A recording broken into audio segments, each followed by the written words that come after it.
Mateus capítulo 26. A consulta dos sacerdotes e dos escribas.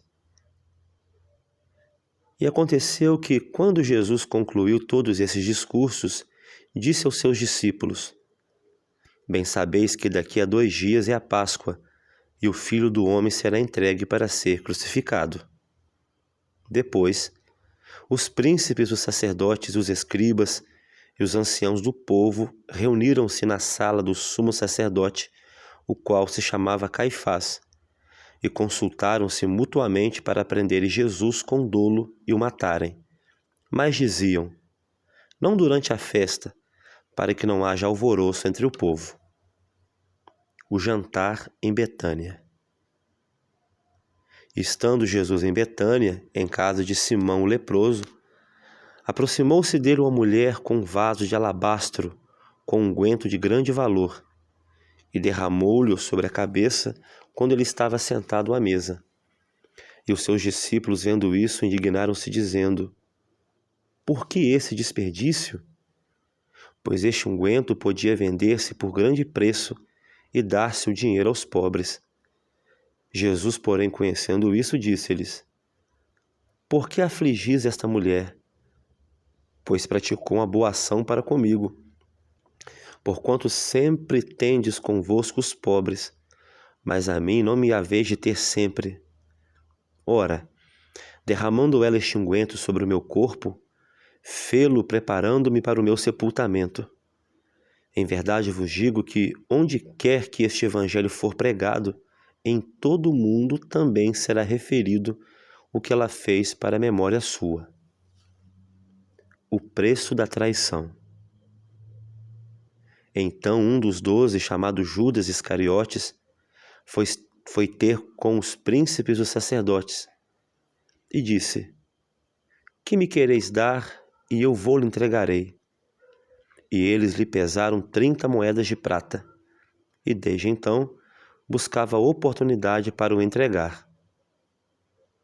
A última Páscoa e a Santa Ceia. E no primeiro dia da festa dos pães asmos, chegaram os discípulos juntos de Jesus, dizendo: onde queres que preparemos a comida da Páscoa?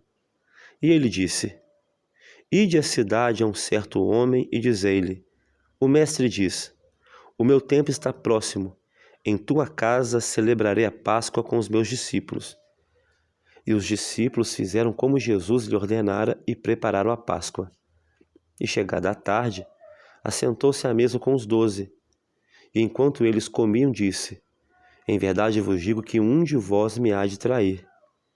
E eles, entristecendo-se muito, começaram um por um a dizer-lhe: porventura sou eu, Senhor? E ele respondendo disse: o que mete comigo a mão no prato, esse me há de trair. Em verdade o Filho do Homem vai, como cerca dele está escrito, mas ai daquele homem por quem o Filho do Homem é traído. Bom seria para esse homem não houvera nascido.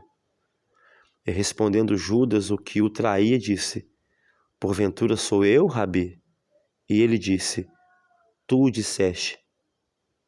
Enquanto comiam, Jesus tomou o pão e, abençoando-o, o partiu e o deu aos seus discípulos e disse: tomai e comei, isto é meu corpo. E tomando o cálice, dando graças, deu-lhe dizendo: bebei dele todos, porque isto é o meu sangue, o sangue do Novo Testamento, que é derramado por muitos para a remissão dos pecados. E digo-vos que, desde agora, não beberei deste fruto da vide, até aquele dia em que o beba de novo convosco no reino de meu Pai. E tendo cantado um hino, saíram para o Monte das Oliveiras. Pedro é avisado. Então Jesus lhes disse: todos vós esta noite vos escandalizareis em mim, porque está escrito: ferirei o pastor, e as ovelhas do rebanho se dispersarão. Mas depois de eu ressuscitar, irei adiante de vós para a Galiléia. Mas Pedro respondendo disse-lhe: ainda que todos se escandalizarem em ti, eu nunca me escandalizarei. Disse-lhe Jesus: em verdade te digo que nesta mesma noite, antes que o galo cante 3 vezes, me negarás. Disse-lhe Pedro: ainda que me seja necessário morrer contigo, não te entregarei. E todos os discípulos disseram o mesmo. Jesus no Getsêmani. Então chegou Jesus com eles a um lugar chamado Getsêmani e disse a seus discípulos: assentai-vos aqui enquanto vou além orar. E levando consigo Pedro e os 2 filhos de Zebedeu, começou a entristecer-se e angustiar-se muito. Então lhes disse: a minha alma está cheia de tristeza até a morte. Ficai aqui e vigiai comigo. E indo um pouco adiante, prostrou-se sobre o seu rosto e orando, e disse: meu Pai, se é possível, passa de mim este cálice. Todavia não seja como eu quero, mas como tu queres. E voltando para os seus discípulos, achou-os adormecidos e disse a Pedro: então, nem uma hora pudeste vigiar comigo? Vigiai e orai para que não entreis em tentação. Na verdade, o espírito está pronto, mas a carne é fraca. E indo 2ª vez, orou dizendo: meu Pai, se este cálice não pode passar de mim sem eu o beber, faça-se a tua vontade. E voltando, achou-os outra vez adormecidos, porque os seus olhos estavam carregados. E deixando-os de novo, foi orar pela 3ª vez, dizendo as mesmas palavras. Então chegou junto dos seus discípulos e disse-lhes: dormi agora e repousai. Eis que é chegada a hora, e o Filho do Homem será entregue nas mãos dos pecadores. Levantai-vos e partamos. Eis que é chegado o que me trai. Jesus é preso. E estando ele ainda a falar, eis que chegou Judas, um dos 12, e com ele uma grande multidão com espadas e porretes, vinda da parte dos príncipes dos sacerdotes e dos anciãos do povo. E o traidor tinha-lhes dado um sinal, dizendo: o que eu beijar é esse, prendei-o.